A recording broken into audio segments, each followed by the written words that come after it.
औज़ुबिल्लाहिमिनश्शैतानिर्रजीम बिस्मिल्लाहिर्रहमानिर्रहीम। आज हम पढ़ेंगे chemistry class 9th chapter number 4 periodic table. और इस पीरियोडिक टेबल के अंदर बहुत ही important topic ionisation energy. Ionisation energy नाम से ही जाहिर है आयोनाइज करने वाली एनर्जी, आयन बनाने वाली एनर्जी। और ये एलिमेंट की एक इम्पॉर्टेंट प्रॉपर्टी है जिसके अंदर कैटाइन बनने की इंफॉर्मेशन जो है वो आपको मिल जाती है। कैटाइन कैसे बनता है, किस एलिमेंट का कैटाइन आसानी से बनेगा, किस एलिमेंट का कैटाइन जो है वो आसानी से नहीं बनेगा, मुश्किल करेगा। तो इस चीज़ के ऊपर जो है वो हम लोग आज बात करेंगे। ये थर्मोडायनामिक प्रॉपर्टी है। थर्मोडायनामिक प्रॉपर्टी का मतलब होता है जिसमें हीट इन्वॉल्व हो, ठीक है। हीट इवॉल्व हो रही हो या हीट एब्जॉर्ब हो रही हो, तो ऐसी प्रॉपर्टी को हम क्या कहते हैं? ऐसी प्रॉपर्टी को हम थर्मोडायनामिक प्रॉपर्टी कहते हैं। इसमें हीट जो है उसको एब्जॉर्ब किया जाता है, हीट एब्जॉर्ब, ठीक है। हीट एब्जॉर्ब करते हैं और हीट एब्जॉर्ब की से हमारे पास जो है वो कोई भी जो प्रोसेस हम करना चाह रहे हैं, जो हम आगे पढ़ने लगे हैं, the minimum amount of energy, कम से कम एनर्जी की अमाउंट। अच्छा, ये एनर्जी किस फॉर्म में होती है? हीट की फॉर्म में होती है। तो minimum amount of energy required to remove electron, ये इलेक्ट्रॉन रिमूव करने के लिए एनर्जी चाहिए। आउटर मोस्ट शेल, एक एटम का आउटर मोस्ट शेल होगा और वो एटम कौन सा होगा? Isolated gaseous atom. अच्छा, आइसोलेटेड गैसियस एटम का क्या मतलब है? मतलब अगर वो सॉलिड में है, लिक्विड में है, सबसे पहले आपने उसको गैसियस फॉर्म में लेके आना है, ठीक है। ऑलरेडी गैसियस फॉर्म में और मॉलिक्यूलर फॉर्म में, जैसे फॉर एग्जांपल ये M2 कोई ऐसा होता, M2 मॉलिक्यूलर फॉर्म में होता, तो पहले हम इसको क्या करते हैं? एटॉमिक फॉर्म में कन्वर्ट करते हैं, ठीक है। तो इसकी एटमाइजेशन करते, या कोई सॉलिड फॉर्म में होता तो इसकी सब्लिमेशन करते। तो इसको गैसियस सैंपल में चेंज करना है और गैसियस सैंपल में चेंज करने के बाद इसको हम हीट एनर्जी देंगे। तो इसमें जो इलेक्ट्रॉन रिमूव होगा और पीछे इसके ऊपर चार्ज आ जाएगा, प्लस चार्ज, तो हम इसको कह देंगे ये हमारे पास क्या है? आयनाइजेशन एनर्जी है। आयनाइजेशन एनर्जी से हम किसी भी एटम के अंदर दो चीज़ें मालूम कर सकते हैं। अगर आयनाइजेशन एनर्जी की वैल्यू हाई है तो हमें ये पता चलेगा कि जो फोर्स ऑफ अट्रैक्शन है न्यूक्लियस और वैलेंस इलेक्ट्रॉन की वो ज़्यादा है। और अगर lower value of ionisation energy है तो उसमें क्या होगा? उसका मतलब होगा कि न्यूक्लियस और वैलेंस शेल के इलेक्ट्रॉन्स के दरमियान में जो फोर्स ऑफ अट्रैक्शन है वो कम है। तो फोर्स ऑफ अट्रैक्शन का भी पता चल जाता है कि न्यूक्लियर फोर्स ऑफ अट्रैक्शन जो है वो एटम के इलेक्ट्रॉन्स के ऊपर कितनी फोर्स लग रही है, ठीक है। इलेक्ट्रॉन को निकालना मुश्किल है, आसान है, इस चीज़ का भी पता है। इसी चीज़ से चलता है ionisation energy. Value of ionisation energy को हम किलो जूल पर मोल में, ये इसका यूनिट होगा। फिर हम इसके ट्रेंड के ऊपर आ जाएं तो ट्रेंड हम पहले पीरियड में देखते हैं, लेफ्ट टू राइट, फिर टॉप टू बॉटम, और उसके अंदर देखते हैं ग्रुप के अंदर। तो हमारे पास जो अलोंग द पीरियड है, अलोंग द पीरियड अगर हम देखें तो along the period ionisation energy जो है वो इंक्रीज करती है, ठीक है। इसकी वजह क्या है? क्यों इंक्रीज करती है? इस वजह से इंक्रीज करती है क्योंकि एटॉमिक साइज जो है, एटॉमिक साइज वो क्या करेगा? वो डिक्रीज करेगा। एटॉमिक साइज डिक्रीज करता है। एटॉमिक साइज क्यों डिक्रीज करता है? क्योंकि इफेक्टिव न्यूक्लियर चार्ज इंक्रीज करता है। मैंने आपको बताया हुआ है कि इफेक्टिव न्यूक्लियर चार्ज क्या होता है। जो नेट चार्ज होता है ना, जो वैलेंस इलेक्ट्रॉन महसूस करते हैं न्यूक्लियस की तरफ से, उसको हम इफेक्टिव न्यूक्लियर चार्ज कहते हैं। और सेम शेल के अंदर इफेक्टिव न्यूक्लियर चार्ज तब बढ़ता है जब नंबर ऑफ प्रोटॉन भी बढ़ेंगे, number of electron same shell में बढ़ेंगे। अगर डिफरेंट शेल जो है वो शेल ऐड होता जा रहा है तो फिर इसके अंदर जो है वो एटॉमिक साइज बढ़ रहा है। तो साइज बढ़ना जो है वो इस वजह से फिर इफेक्टिव न्यूक्लियर चार्ज जो है वो इफेक्टिव नहीं रहेगा। उसके बाद शील्डिंग इफेक्ट जो है ये कांस्टेंट होगा। Left to right shielding effect constant है। शील्डिंग इफेक्ट के कांस्टेंट होने की वजह से इफेक्टिव न्यूक्लियर चार्ज जो है वो इंक्रीज हो रहा है और इसके बढ़ने से एटॉमिक साइज जो है वो डिक्रीज हो रहा है। असल में ये इंटरलिंक्ड है, ठीक हो गया।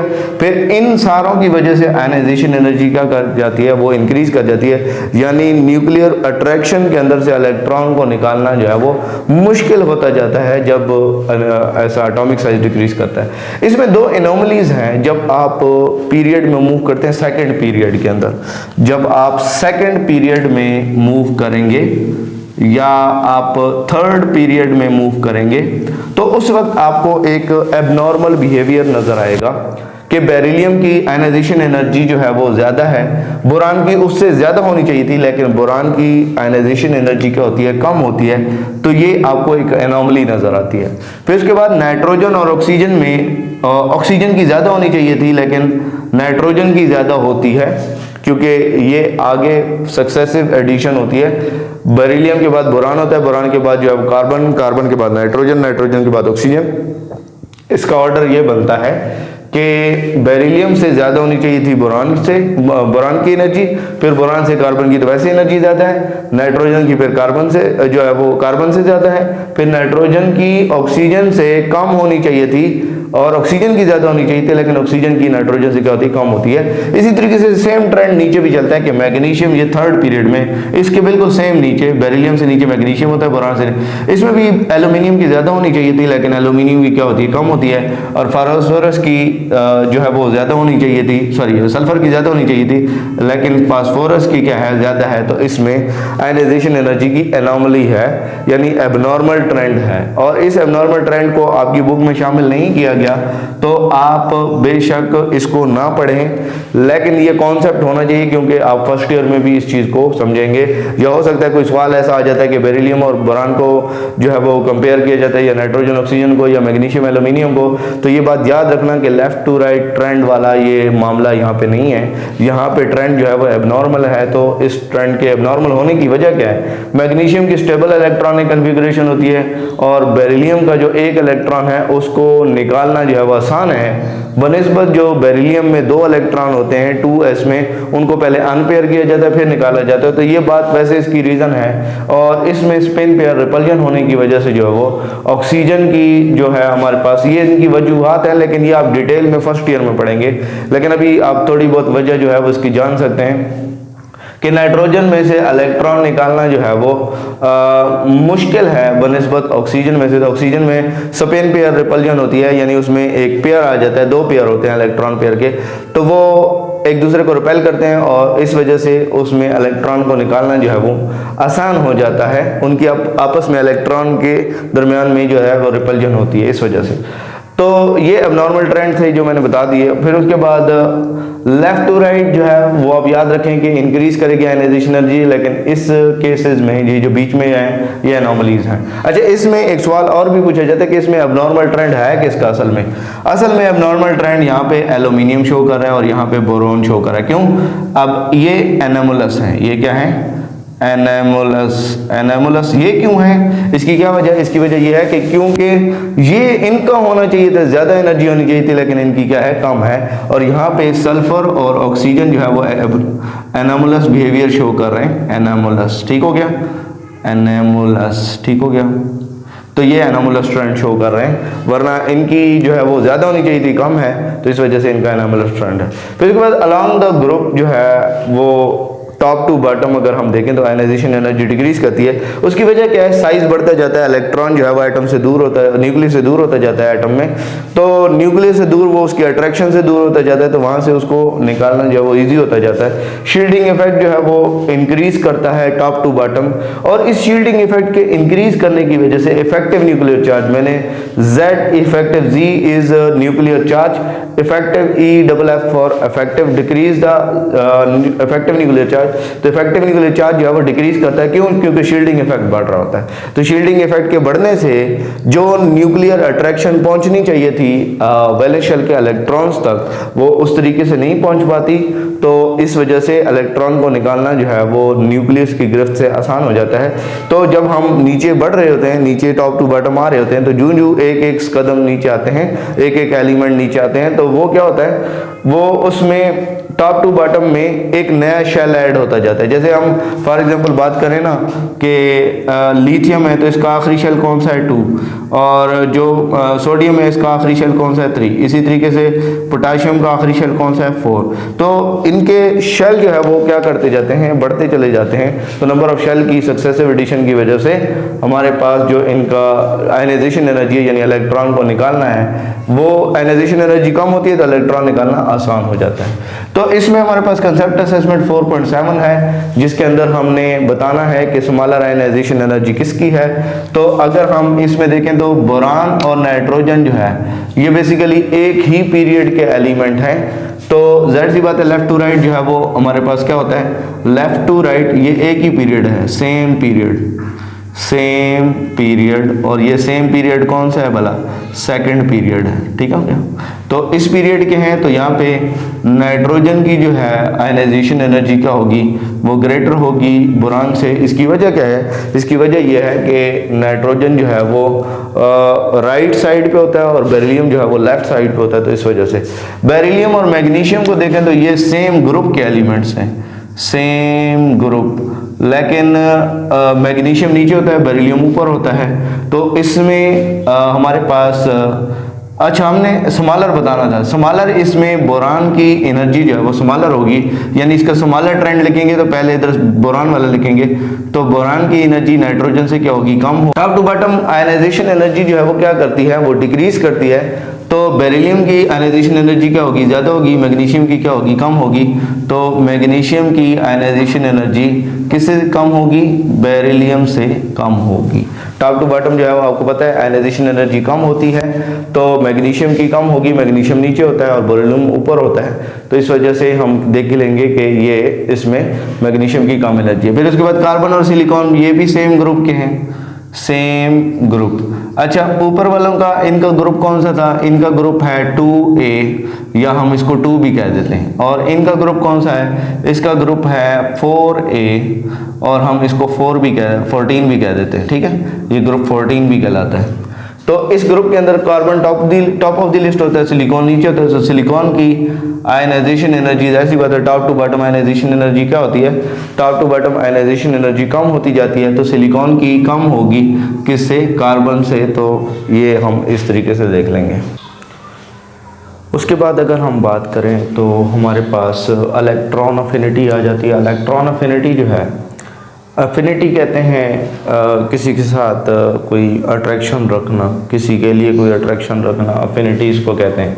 अफिनिटिव यहाँ से बात निकली है, या हम टू लव विद समवन, ठीक हो गया, टू अट्रैक्ट, ठीक हो गया, टू अट्रैक्ट।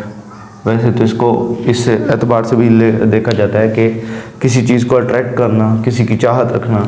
तो इलेक्ट्रॉन अफिनिटी से मतलब ये है कि इलेक्ट्रॉन की चाहत, इलेक्ट्रॉन की कशिश, या हम इसको कह सकते हैं इलेक्ट्रॉन अफिनिटी एनाइन इन्फॉर्मेशन को एक्सप्लेन करती है। किसको, यानी हमारे पास दो तरह के आइंस होते हैं, एक कैटाइन होता है और एक एनाइन होता है। तो एनाइन की जो फॉर्मेशन है वो कौन एक्सप्लेन करता है, वो इलेक्ट्रॉन अफिनिटी एक्सप्लेन करती है। ये थर्मोडायनेमिक प्रॉपर्टी है। थर्मोडायनेमिक का मतलब है कि इसमें हीट चेंजेस होंगे, तो हीट चेंजेस से रिलेटेड है ये। The amount of energy released when an electron adds up in the valence shell of isolated atom to form negative. अच्छा यहाँ पे एनर्जी लीज से थोड़ा मुझे एतराज़ है, लेकिन आपकी बुक में चोंगे लिखा हुआ है तो आप इसको फॉलो करेंगे। लेकिन एनर्जी रिलीज नहीं होता, एनर्जी चेंज होता है, ठीक है। बाद दफ़ा किसी भी एटम को इलेक्ट्रॉन एक्सेप्ट करवाने के लिए उसको एनर्जी दी जाती है, जैसे कि सेकेंड आयनाइजेशन एनर्जी होती है। तो एनर्जी चेंज हम यहाँ पे कह सकते हैं, एनर्जी रिलीज नहीं कह सकते। तो वैसे आपकी बुक फॉलो करें आप तो 9th क्लास तक तो यही कॉन्सेप्ट है। The amount of energy released when an electron adds up in the valence shell of isolated atom to form negative gaseous ion, कि जो वो एनर्जी जो रिलीज होगी जब हम एक एटम के अंदर इलेक्ट्रॉन ऐड करेंगे, तो वो एटम जो इलेक्ट्रॉन ऐड होने पर एनर्जी रिलीज करेगा उसको हम इलेक्ट्रॉन अफिनिटी कहेंगे। सम टाइम ये क्या होगा कि हमारे पास फॉर एग्जांपल कोई एक एटम है, उस गैशियस एटम है, उसके वैलेंस शेल में इलेक्ट्रॉन ऐड कर रहे हैं और इस सूरत हाल में हमारे पास जो है वो नेगेटिव आयन बन रहा है, तो उस वक्त ये एटम एनर्जी रिलीज करेगा। तो इस एनर्जी रिलीज को हम क्या कहेंगे, इलेक्ट्रॉन अफिनिटी कहेंगे। ये एक्सोथर्मिक भी हो सकता है और एंडोथर्मिक भी हो सकता है, यानी एनर्जी जब रिलीज हो इलेक्ट्रॉन के ऐड होने पर तो उसको हम कहेंगे एक्सोथर्मिक प्रोसेस है, और जब एनर्जी जो है वो एब्जॉर्ब हो, उल्टा एनर्जी एटम को देनी पड़े इलेक्ट्रॉन को एक्सेप्ट करवाने के लिए, तो फिर ये एंडोथर्मिक हो जाएगा। तो इसके ऊपर कौन कौन से फैक्टर असरअंदाज होते हैं इलेक्ट्रॉन अफिनिटी के ऊपर, तो इलेक्ट्रॉन अफिनिटी के ऊपर एटॉमिक साइज, न्यूक्लियर चार्ज और शील्डिंग इफेक्ट जो है वो इसके ऊपर असरअंदाज होते हैं। फिर उसके बाद अगर हम इसके फैक्टर्स को एक्सप्लेन करने की कोशिश करें तो लेफ्ट टू राइट आपको पता है इलेक्ट्रॉन अफिनिटी जो है वो क्या करती है, इंक्रीज करती है।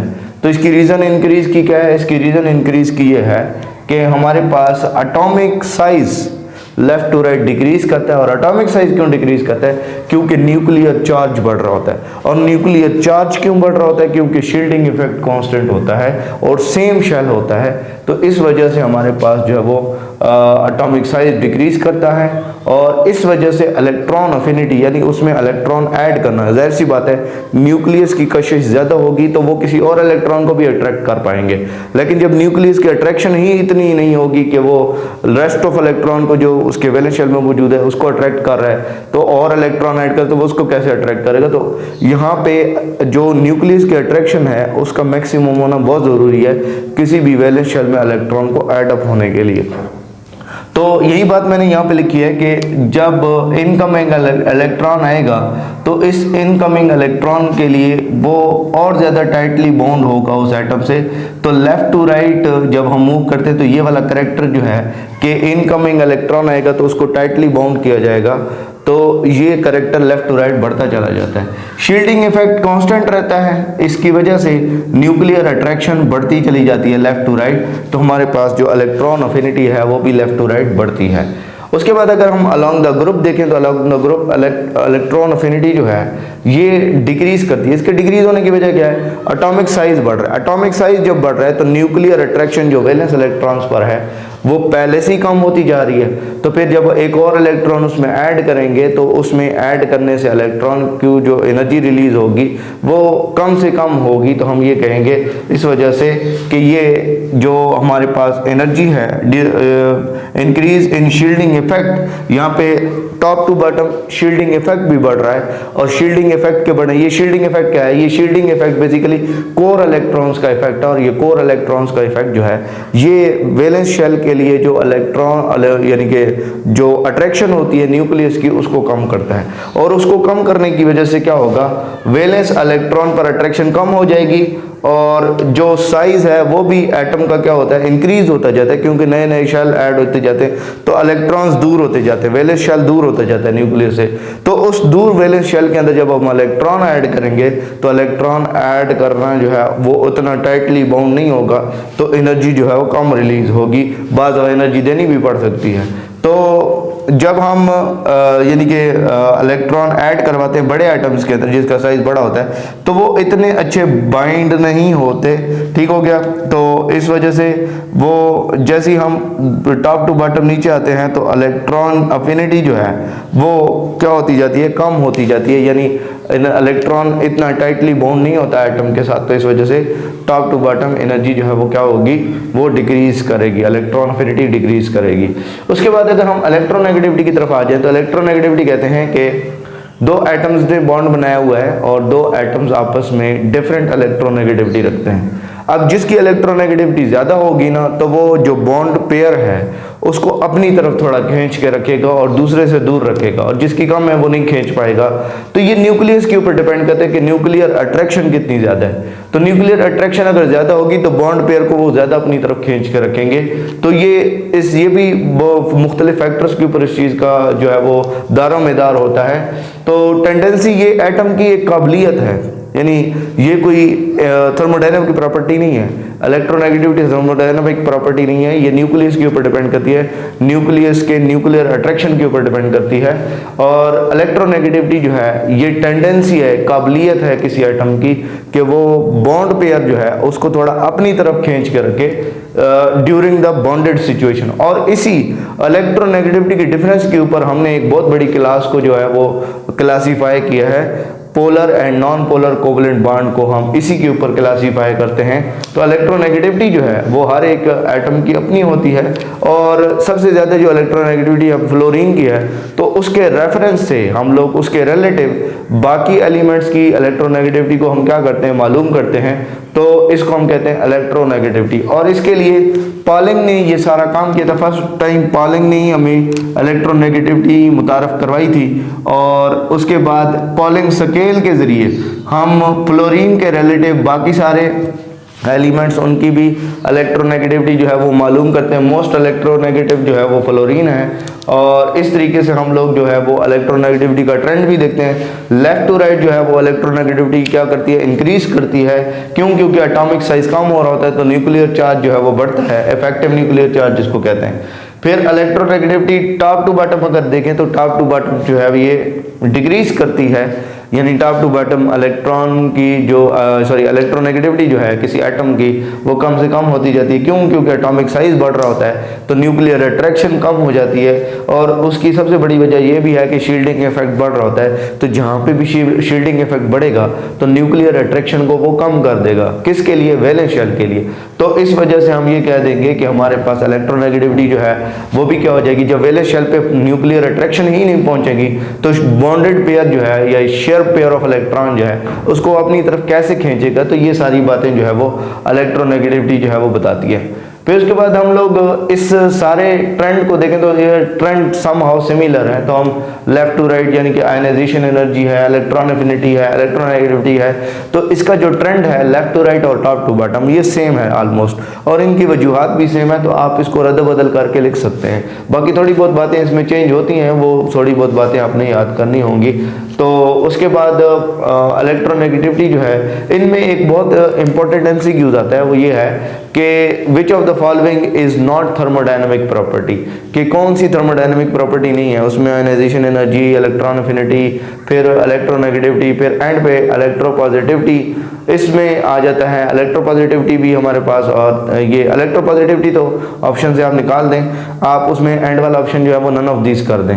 तो इसमें जो ये वाला ऑप्शन है इलेक्ट्रोनेगेटिविटी वाला, तो ये थर्मोडायनेमिक प्रॉपर्टी नहीं है क्योंकि इसमें हीट चेंजेस नहीं होते। इलेक्ट्रोनेगेटिविटी नॉन मेटल्स के लिए है कि नॉन मेटल की प्रॉपर्टी है, और इलेक्ट्रोनेगेटिविटी के ऊपर ही नॉन मेटल की पहचान है कि वो नेगेटिव आयन बनाती हैं या इलेक्ट्रॉन की अट्रैक्शन रखती हैं। फिर उसके बाद इसके ऑपोजिट ही मेटल के लिए इलेक्ट्रोपॉजिटिविटी होती है कि वो पॉजिटिव आयन बनाने की टेंडेंसी रखता है और इलेक्ट्रॉन को लूज करने की टेंडेंसी रखता है। तो मेटालिक कैरेक्टर हम इलेक्ट्रोपॉजिटिविटी के ऊपर ही जो है वो एक्सप्लेन करते हैं।